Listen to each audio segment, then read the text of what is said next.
Hello and welcome to the FEZ show. We have plenty to talk about tonight. We've got everything Berlin to get into, as well as a Monaco preview, because this time we don't have one, we don't have two, but we've got three members of the FEZ team going to the Monaco E-Prix, which we're really, really excited about. Pico, first, you were there in Berlin. Talk to me about it. How was it? Oh, it was just fantastic to be back in the paddock. I've genuinely missed it over the past few months, and it's been difficult just to sit at home and watch the races compared to being in the paddock and being right at the heart of everything, including the odd climate protest and yeah, plenty of things happened in Berlin. And we've also got Monaco this weekend that we're looking forward to as well. And as you mentioned, yeah, there's going to be more of us on site. You said three, and only two for FEZ, but there may be another person popping up. So yeah, we'll leave it at that for the moment. Yeah, there's two of us, effectively, but a new member of our team is going. Alicia, is going to the race under a different guise, but she'll be teaming up with us on the day, to help with the content. So we've got a lot of content coming your way, from the Monaco E-Prix. Mr. Edward Hunter, it is great to have you on the podcast. How are you? Good. It took a lot of effort to get here, more than perhaps it should, which is my fault. But yeah, I was obviously I didn't actually watch the races in Berlin live because I was in Milton Keynes commentating on some kids doing go-karts, and one of the kids called me useless first thing on a Sunday morning. So I definitely made a good first impression. But everyone there was No, lovely. no different from this podcast Yeah, then. I'm sure everyone says Yeah. the same. I'm sure everyone says the Yeah, same. and I'm sure it's always deserved. So, so yeah, that's kind of my state of mind. I'm diving into the deep end, struggling to swim, occasionally coming back up for air. But yeah, Berlin was when I finally got around to watching Berlin. Some amazing racings, four wide into every corner, and lots to digest and talk about. So, without further ado, I guess we should get into it. Yeah, definitely. I think we got to start with Jaguar first, right? Because obviously they got the one and two Pico in the first race with Mitch Evans winning and Sam Bird coming second, and then you got Nick Cassidy winning the Sunday race. And we talked about this momentum thing like last time that we spoke, and was this Jaguars? Obviously they had that difficult start to the season, but they've really put something together, and then boom, basically a Jaguar win, on the Saturday and on the Sunday, but obviously with two different teams. So for me now, you've got to be looking at Envision and you've got to be looking at Jaguar and thinking, really, these two teams at this precise moment look like the only teams that could potentially win this championship. Definitely, I'd say it was a fantastic weekend for the Jag unit overall, not just the main team, but also the customer team in Envision. This was the bogey circuit for Jaguar. Jaguar had never done well around Berlin, and suddenly they head to Berlin, and in the first race, the factory Jag team get their best ever result, and Nick Cassidy wins on the Sunday. Nick Cassidy actually said last year, after Berlin, because he was disappointed that they didn't have very good pace over the course of that. And it's like, oh, well, next year we got the Jag powertrain as well, and they've never been good here. It's just going to be absolutely awful. Lo and behold, absolutely fantastic weekend for them. And Nick Cassidy, he's closed so much in the championship now. He's only 4 points away from Pascal Wehrlein at the top of the table. And yeah, from the start of the season when we were like, yeah, Porsche got this in the bag, we've now got a proper championship on our hands. Yeah, we do indeed, and it's interesting, Ed, I suppose, to think about that Porsche run, at the beginning of the season with Andretti and Porsche, obviously, and to see that kind of slip away, and Pascal Wehrlein, Da Costa, they even even Jake Dennis, you could put in that as well, just not really being able to keep up with that early promise, which I suppose is a shame for them, because as each weekend goes now, the championship seems to be slipping away. That championship gap is completely evaporated, that they had at the beginning of the season. Yeah, it's certainly not an ideal position for them to be in at the present moment. There's been a combination of factors for it. Jaguar have caught up. They're more efficient in terms of the software, I think, definitely. Jaguar are winning the software war with Porsche at the moment. Porsche have let opportunities slip through their fingers. You think Da Costa in Sao Paulo locking up at turn 1. You think a couple of times. You think Dennis on Saturday clattering into Da Costa. That's 2 Porsche cars taking each other out again. And a couple of times where there was an interesting radio message. I think it was on Sunday from Da Costa where he basically said, guys, I need to go because and it was just, we could maybe get into this more when we talk about the pack racing, but he's saying, I need to go now because if I don't go, I'm getting left behind here. Everyone is about to go rather than just, this after you business about like, nobody wanting to be in the lead and saving energy behind one another. So I think it's interesting that at the start of the year, Porsche got it right. And I don't want to say they Ferrari'd it in terms of they start off with a really good car and then make a really bad strategy calls and throw things away. But certainly Jaguar have one-upped them. And especially Nick Cassidy has been the big mover and shaker past couple of races on the Envision. But the 2 Jaguars of Bird and Evans, especially, who's been qualifying really well, have been putting the big cat among the pigeons, to use a bunch of very muddled metaphors. And yeah, if I were Porsche, I'd be feeling more than a little bit hot under the collar. But I think Pascal Wehrlein's, his rhetoric was still, well, I'm ahead in the points, I can still win it. So that's the attitude you got to have. I still think Pascal can maybe muddle his way through and hold on to that lead, but the next couple of rounds are going to be very tense indeed. Well, if we look at the championship standings at the moment, right, Pascal Wehrlein's on 100 points, and then Nick Cassidy is now 4 points behind. Jake Dennis has fallen down to 4th in the championship with Vernon 3rd with 81 and 80. And amazingly, with the 2 wins that Mitch Evans has, he's only 5th in the championship with 76 points. And the bulk of his points have come in those last 3 races with 2 race wins, giving him 50 points. And then he finished 4th on Sunday, which has got him up to 12. So that 76, so he's only picked up another, what was that? So that's 50, 72. So only 4 points from the first other like 5 races of the season. It's just pretty incredible how Mitch Evans, one, has turned his championship around, but that just shows the bad luck that Jaguar have had at the start of the season. There's lots to talk about with Berlin, and I suppose there's so many people that we need to talk about Pico as well, but it comes from the style of racing. Now, that's kind of a weird statement, but I was watching it, and I know another series that you love a lot, MotoGP and Moto2, Moto3. It feels like, right, that Formula E, in terms of its style of racing, is turning into this with no one wanting to lead, especially tracks with long straights, so like Cape Town, for example, and Hyderabad, that people don't want to lead. So we get this constant overtaking maneuver. No one wants to lead. People want to just sit behind and then pounce at the last moment. What have you made of that style of racing so far? And do you think this is actually something that Formula E should be striving towards or trying to move away from? It's an interesting one. I mean, personally, I love a bit of chaos. I love it when chaos ensues. And I'd say the last 3 races have been fairly chaotic. However, I think everyone I think even though like some people may have enjoyed Sao Paulo in the first Berlin race, I quite like Sao Paulo. I thought Berlin 1 was all right, but on the second Sunday when I was watching basically the exact same as what happened the day before, I was like, dogs were starting to click in my head. It was starting to all come into place and going, this isn't right. This format of racing that we've currently got at the moment, it's more like a peloton, basically.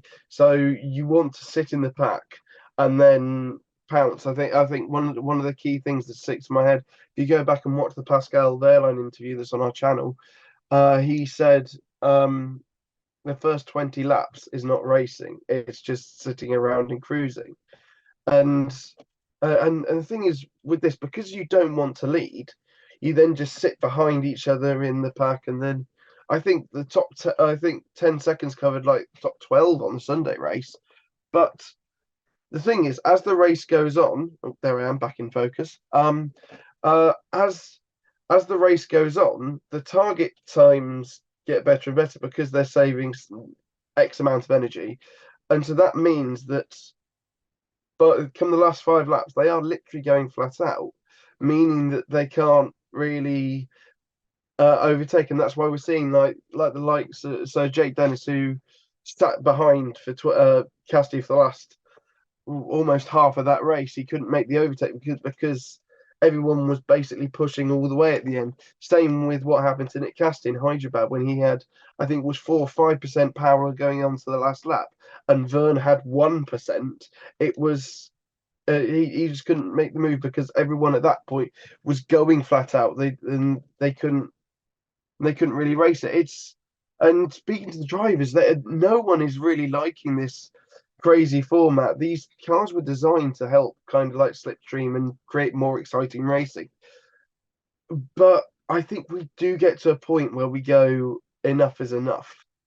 And as much as I love things like Moto 3 and stuff like that, where you get a pack of 15 riders fighting for the win, it just didn't really work out very well, and I'm struggling to find anyone who's finding a positive out of it. I get that, and like for me, Formula E was like a positive thing, right? And I didn't know if it should be a positive thing when they say there was 326 overtakes over the course of the weekend, and I was like, do we really want 326 overtakes in the course of 2 races? Because one, watching it as a casual fan, it's probably hard to understand what on earth's going on, right? Like, why is there so many overtakes? Who's leading? Then you got the attack mode thrown in, and then you don't know where anyone is in attack mode because, you know, the attack mode's not even doing what it's supposed to do because they're using it to save energy than use energy in attack. It's like save energy lap rather than the use energy lap to overtake. For me, it was hard to focus, and I want to get onto my next point in a moment, but 326 overtakes over 2 weekends, that doesn't sound right. It sounds amazing, but it sounds wrong at the same time.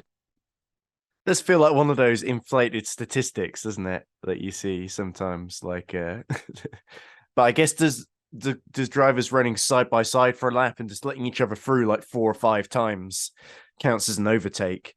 And I suppose it's sort of, in a way, the issue is that it's kind of devaluing sort of those sort of what we love to see are those sort of crazy moves where somebody dives from a load back, a way back, and sort of makes it work out. And it's just like maybe 1 or 2 or 3 cars involved, rather than like, you think the move from Sunday that defined the race was Nick Cassidy diving back while everyone was saving energy. He was the first to go, got up to 3rd, and from then on he just sort of set off. He was the first. Remember I talked about Da Costa and that, oh, I need to go soon, guys, because otherwise I'm going to miss the boat, essentially comment.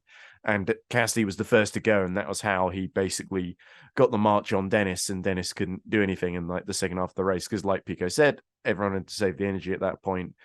And I think we don't want to get to, I think it's always a weird balance, and I think maybe part of it is the cars themselves, the slipstream effect, maybe being a bit too, you can save energy a bit too easily behind cars, especially down straights. Part of it is maybe the length of the races as well. We went from timed races to laps, and maybe some of the races are, we wonder, maybe is it a case of races maybe being a bit too long to the point where, oh, we need to save energy to make the end. So basically the first 20 laps are always just going to be a bit of a, well, effectively everyone's coasting around, so they don't really count.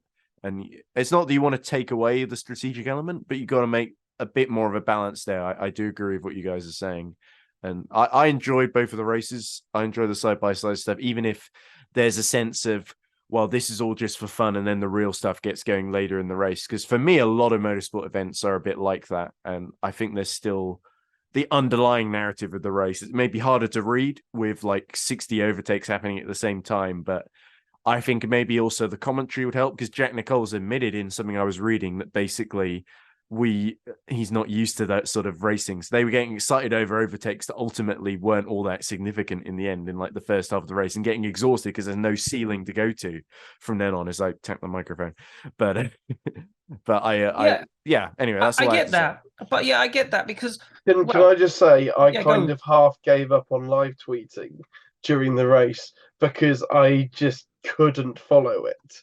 Because it was too kind of hectic for me to go, oh, they're overtake, oh, overtake, yeah. So I'd literally just did a handful of attack modes, gave updates for positions every 10 laps. And so, yeah, if you didn't see much over the course of the races, I'm really sorry, but it was too much to handle. I remember texting you after the Saturdays. I said, "Have fun writing the race report," because I was like, you know, how Because do you you were explain? How drunk do you? at Brentford. That's I why you wasn't. texted. I wasn't. I wasn't drunk. But um, I was watching the race before that game, and I was just seeing that. I was like, imagine me right now writing the notes of who was in the lead, lap by lap, play by play.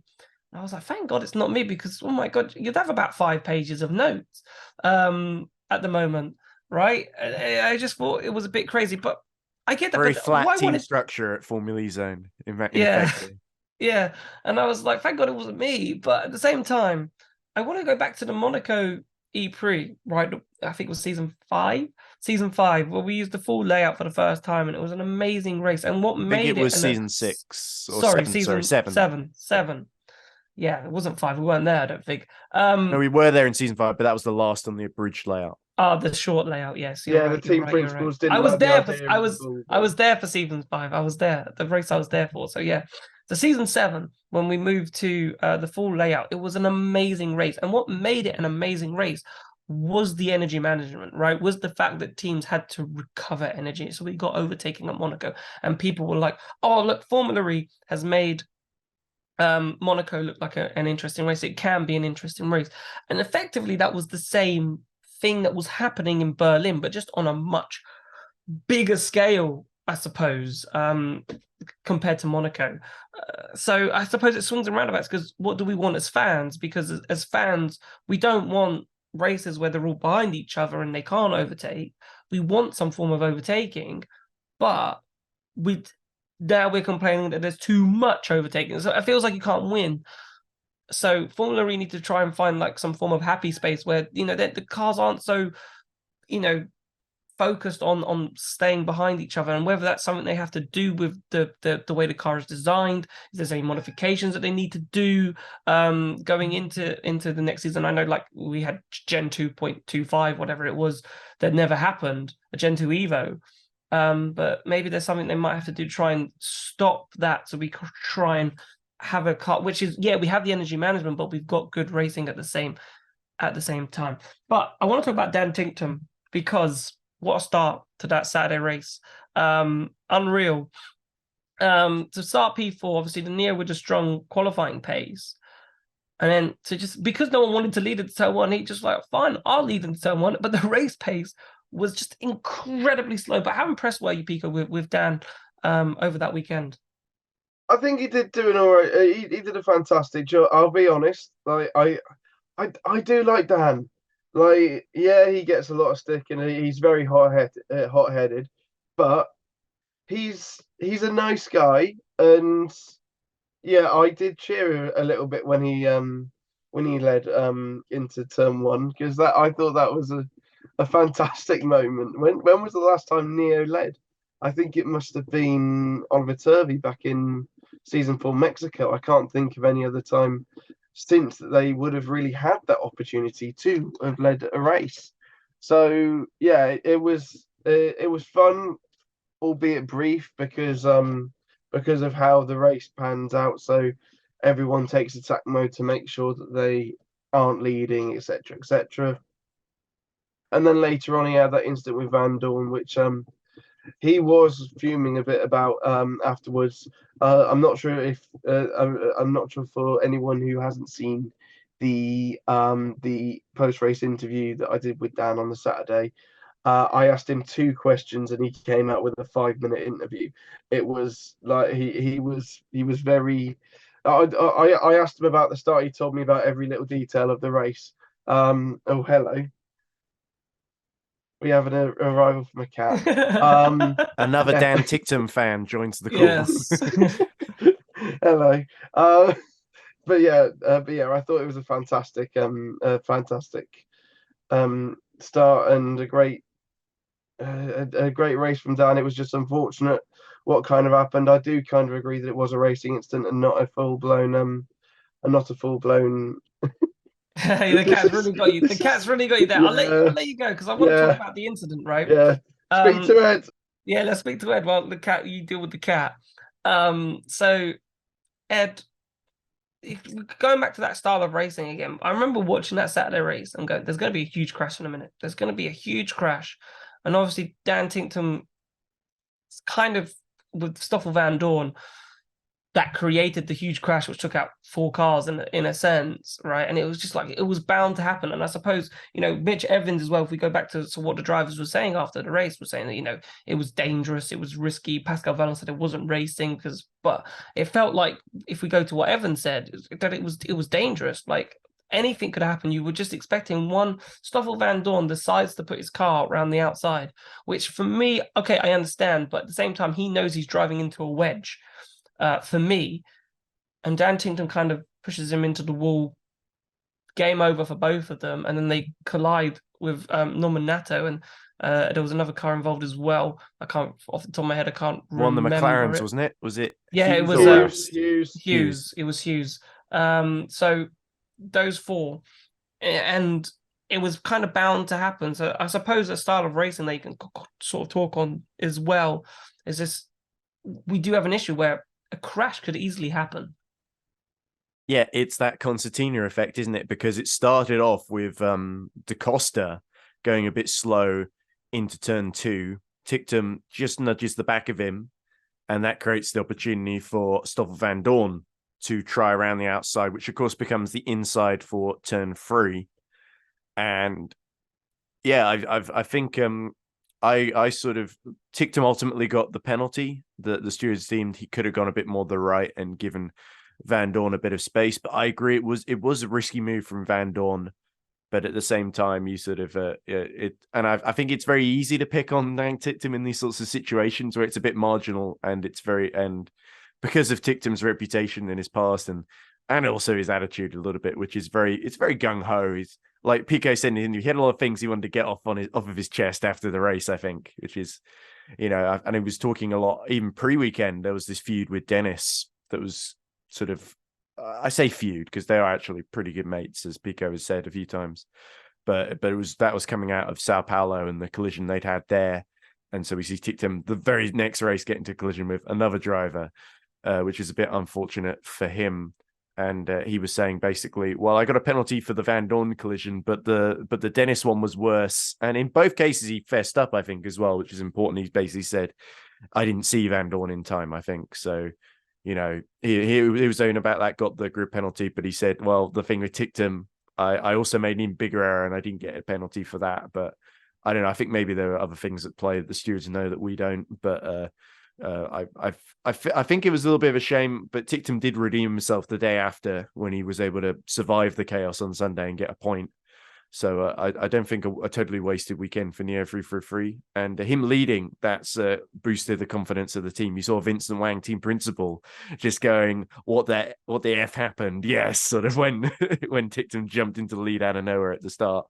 So I think that on its own is sort of shows exactly why they hired him in the first place, for that sort of that Ticktum magic, as it were, that he can sort of make these things happen out of nowhere. And hopefully if he keeps scoring the points, then these odd incidents can maybe be forgiven. But I can see he's going to be a controversial figure going forward. That's just who he is.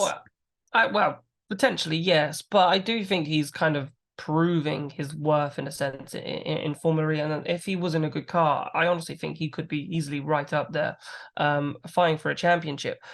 What I wanted to talk about now, let's move on to Sunday, because obviously Saturday, we've got 2 races to cover and Monaco. So, there's a lot to talk about. But Sunday, we have to talk rain. Oliver Rowland, I remember you interviewed Oliver Rowland, Pico, and he was like, rain tomorrow, do you think that will improve your chances? And he was like, don't think it's going to rain. Well, Rowland, you were wrong. And it did rain. And it benefited the Mahindra powertrain, but hilariously not the Mahindras. It was the apt Cupras who, out of nowhere, right, get a 1-2. Robin Fryns on pole, Nico Müller in second. Unreal. That's like watching Formula One, seeing Williams first and second, or whoever is the slowest team at the moment. I have no idea really in Formula 1 who's the slowest team at the moment. But that's what it's like. And incredible. But for me, the biggest story was the Mahindra powertrain, right? So they're apt to using the Mahindra powertrain. So they've obviously got something right with the Mahindra car that Mahindra haven't got right. And Mahindra, from having such a strong start to the season, I want to talk about them first before we talk about Apt. From having such, because I think this is the bigger story, hilariously. From Mahindra, from having that great start of the season with Degrassi getting the podium in Mexico, Roland fighting in Hyderabad, they're hoping that their season changes, and they get shown up in the wet by their customer team. And Mahindra and Pico are nowhere to be seen in qualifying. I don't think we need to read too much into it. I think it's just the app team just adapted better to the conditions. But yeah, it was a fantastic day for them. However, Robin Freins, who started on pole position, dropped like an absolute stone during the race. He finished the race. He went from pole to P17. 17th, Yeah. P17 out of 18 finishers, and the 18th. But it was bone dry, and they are the slowest cars, so you expect it. Yes, but one of the least efficient cars too. Yeah. Meanwhile, Nico Muller. But Muller managed to pick up some points. A couple points in P9, but the thing is, Degrassi was in the points for the vast majority of that race. It's just that they didn't really pull the setup together in qualifying. But yeah,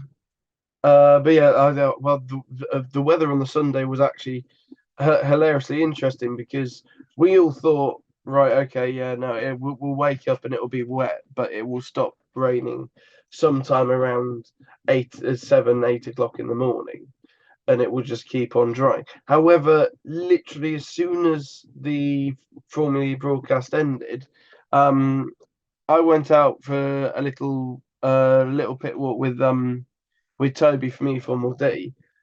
We stood out there for about 10 minutes before 5-10 minutes before it started getting a lot harder, and it chucked it down for basically the entire time between practice and qualifying. It only stopped raining about 15 minutes before the qualifying started, and it threw up this fantastic qualifying session. And everyone was so happy for Apt Cupra. Yes, Apt are a German team, and we were in Germany.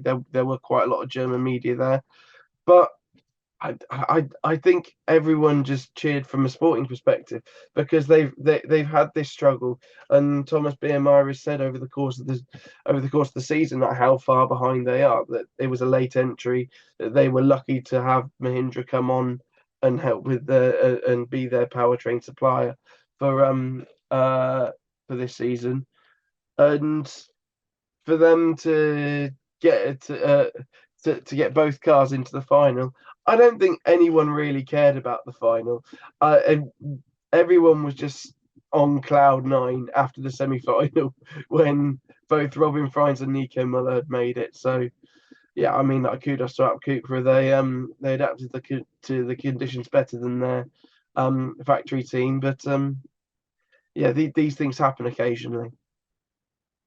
Yeah, they do. I just feel if you're Oliver Rowland and you're Lucas Degrassi, you're just like, what? Like, this could have been us. This could have been us. And you'd think, especially Degrassi, he moves teams to be in a competitive car, and he's found himself not in a competitive car so far this season. And it's been a real shame for Mahindra. But I thought that was a massive story. But what Apt did, Ed, to get that right, was amazing. But we'll move on a little bit to the race, because the race was won by Nick Cassidy. So again, it was just another crazy race, right, where it was overtake after overtake after overtake, and it kind of, Cassidy came from nowhere, really, and then all of a sudden, boom, he's at the front of the grid, and you think, oh, he's got to fall down at some point, but he didn't. He kind of held it for a long time.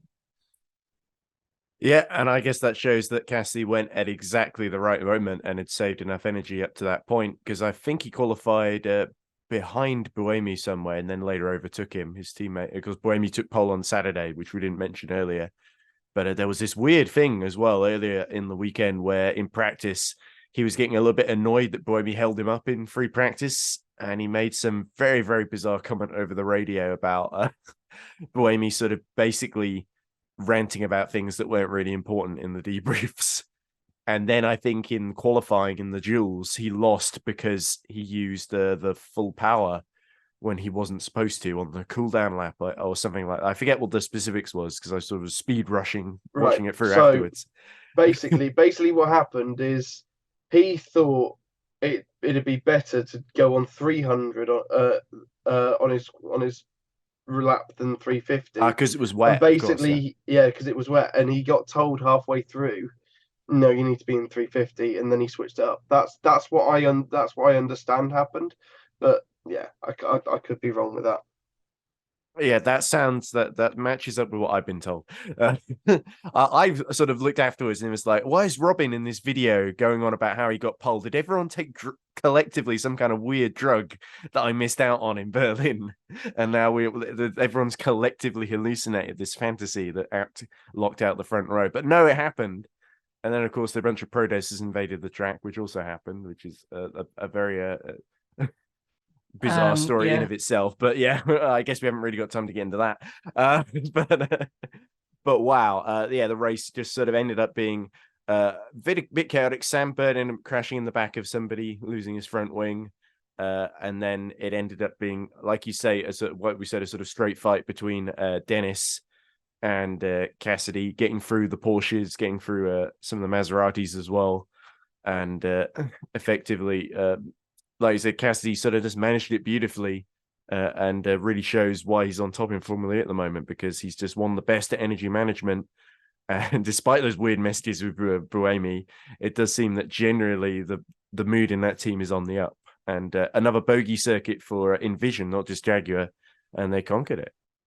Yeah, and to be honest with you, I think Cassidy and Buemi will probably be, this is where you want to win a championship, and I know they're customer teams and they work together, but I think Mitch Evans and Sam Bird will be looking over their shoulder, think you've got to perform every weekend now, and it'll be the same with Buemi and Cassidy. You've got to perform every weekend now because they've got the same package. So if we're quick, they're going to be quick, and if we don't have a good day, they're going to beat us. And I think is going to be a really interesting inter-team rivalry. I think now I know they get on well, but I think it'll be really interesting. Pico.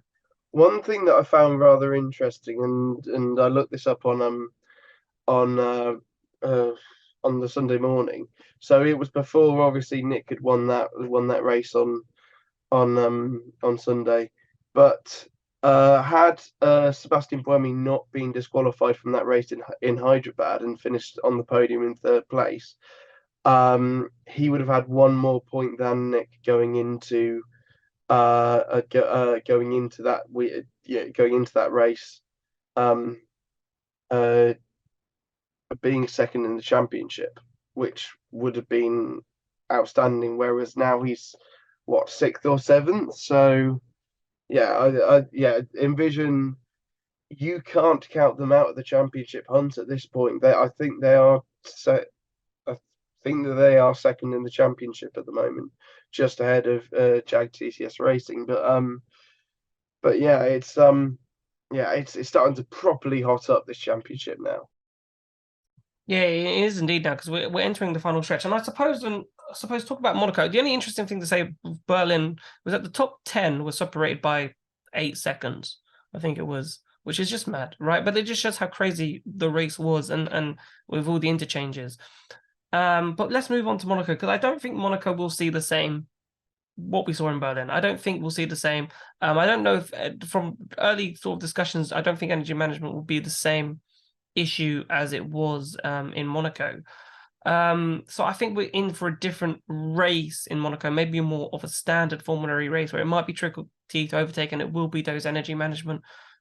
A bit like London. I think they're going to reduce the amount of battery percentage that they can use to full capacity from the battery. So there is some energy management. Otherwise, I think it'll be at full throttle. But what do we want to expect from Monaco? Are you expecting a crazy race, or do you think we'll kind of go back to normal? Yeah, I suppose you can't really expect cars to go 4 wide like we saw in Berlin, because 2 of those cars will just be in the wall. So at Monaco, because that's the nature of the beast. I know it's a incredibly. I always enjoyed the races at Monaco, especially since season 7, particularly because I feel like it ends up being a sort of a strategic race where it ends up just usually just coming down to the final lap. Last year, I think Pascal Wehrlein retired and while leading, and Stoffel Vandoorne was just about able to, with the way the attack modes worked out, hold on to the win. From pole position, he's one of I think the last guy to get on pole and win in Formula E was Stoffel Vandoorne at Monaco last year. So I do think pole position tends to be quite important at Monaco, but the race tends to go either way. There's all sorts of chaotic factors that intercede and affect the outcome. So I feel like if you qualify well at Monaco, it still counts for something, but you still got to do the job in the race. And I think it's going to be a little bit more relaxed than Berlin, but not any less frantic, especially when we get towards that final lap. It's just all bets are off, and whoever's got the most power is going to cross the line first. I suppose qualifying here will be super important, Pico, because qualifying turned out not to be important really in Berlin, bar just getting the 3 points for pole position. But I really do think Monaco qualifying is everything, and the qualifying is still, I think, the biggest lottery in Formula E. It's interesting because historically, qualifying in Berlin was quite important, but obviously this year it hasn't been quite the same. And we've seen that over the course of the year with no poles have gone on to win so far this season. I have been told that Monaco will be quite similar to the last 3 races that we've seen across Sao Paulo and Berlin. So I wouldn't get too excited about maybe a less frantic race. Why do you think so? Tell me, why do you think what's the murmurings? What's the murmurings? Why is that? It's just what I've been told. I don't really know how to get into it. Are we and looking so at the timer at the top of the screen, I don't have enough time to do it anyway. Well, I'm not too worried about that, but at the same time, all I want to say is because we've got the run up to Mazeney and so forth up the hill, and then we've got the tunnel section with the Nouvelle Chicane down to Tabac. So what we're saying is that these cars will still want to sit behind the slipstream. So leading, even in Monaco, where it's tight, is going to be the wrong place to be. Oh yeah, definitely, and I think it's a trend that we've seen this season, and it will continue on here, and it will over the course of the year. We're not going to see any changes to these cars for the end of this season or even next year, but yeah, I think it's something that the Formula organisers will now need to start thinking about potentially for the future. Yeah, because I suppose then I'm just thinking, what if we had a massive crash at Berlin? Monaco, you got far less space, so the chance of a massive crash potentially happening in Monaco, I suppose, is higher if someone like Vandoorne, not blaming Vandoorne, but you did it in Berlin, just trying to find a way past, and all of a sudden you create a bit of a roadblock, could potentially be an issue. So is it pointless just predicting then? If we're gonna have another race, like Berlin, is it pointless just predicting? What do you think? I don't think it's pointless. I think it's fun. Yeah. So I suppose, as I said, it's like pointless making predictions, but let's make some predictions then. So, Pico, who are you going for? Who do you think is going to win in Monaco? Who's going to take the crown? Yeah, it is. It's interesting because, yeah, no one really knows. It is literally just pick a name out of a hat. It's not as random as it was in season 7, but it's still very, very unpredictable. I'm going to say Sebastian Buemi. He's got previous form at the circuit. He's really gelling with that Envision car. He's already got 2 pole positions this season. The only driver to get 2 pole positions.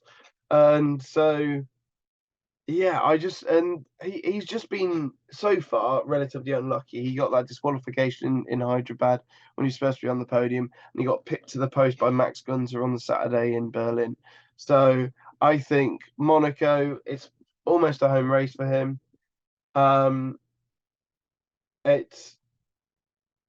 Yeah, I'm gonna go with Seb Buemi. Nice, Ed. Who are you going to go with? Dan Ticktum, without a doubt. He'll qualify on pole, run away with it. Even with the Neo problems. Okay, No time to right. explain. No time to explain. To be honest with you, I think it's really interesting. I think Buemi is a really interesting one with all the bad luck he's had. And I do agree, actually, him at Monaco. I was going to go with Nick Cassidy, the other Envision. I just think he's just on fire at the moment. And I really do think the Envisions are going to give the Jaguars a run for their money. And I know Mitch Evans is a great driver. I know Sam Bird is a great driver. But I just think, yeah, Buemi and Cassidy are going to upset the apple cart in a sense. And Jaguar will win championship. But it'll be the Envisions, and it'll be finally the Envisions maybe that will go all that way. So for me, it's Nick Cassidy. But boys, we are out of time. We've managed to do that in a pretty coherent time. So I'm pretty proud of that. Well done. Thanks, boys, for being on the show. I've really enjoyed it. Thank you very much. See you in Monaco, Jack. Looking forward to my bed now. Yes. Sorry for keeping everyone up and making an absolute hash of things. Yeah, but, this is what. So we're ending the show. It's 11:10 UK time. We've had a couple of technical difficulties here. Come back, so forth. I also had a we did race it. to commentate on. So Yeah, 2 hours of that's my fault. Yeah, if you count technical issues, about 3 hours then. Yeah, no, but never mind. We soldier through. Okay, we soldier through mainly because we got no other time to do this before before we all fly out to Monaco. But well, you guys do. Well, yeah, somebody's got to edit the videos, you know. Yeah, but thank you very much. But have a nice time. We will. We definitely will have. But therefore, you need to make sure that you're checking out the content coming up, because we'll have driver interviews. Special, I don't know, things that me and Pico are talking about right now, potentially about what we will do, as he's giving me a funny little face in chat. But so make sure you just check out What I'm doing YouTube. is that it's like let's go. Like, Never mind. We'll be in Monaco, so just check out the YouTube, because there'll be some really, really, really fun things, hopefully, that we can upload over the weekend. Have an amazing day wherever you are in the world, and we'll see you soon. Goodbye.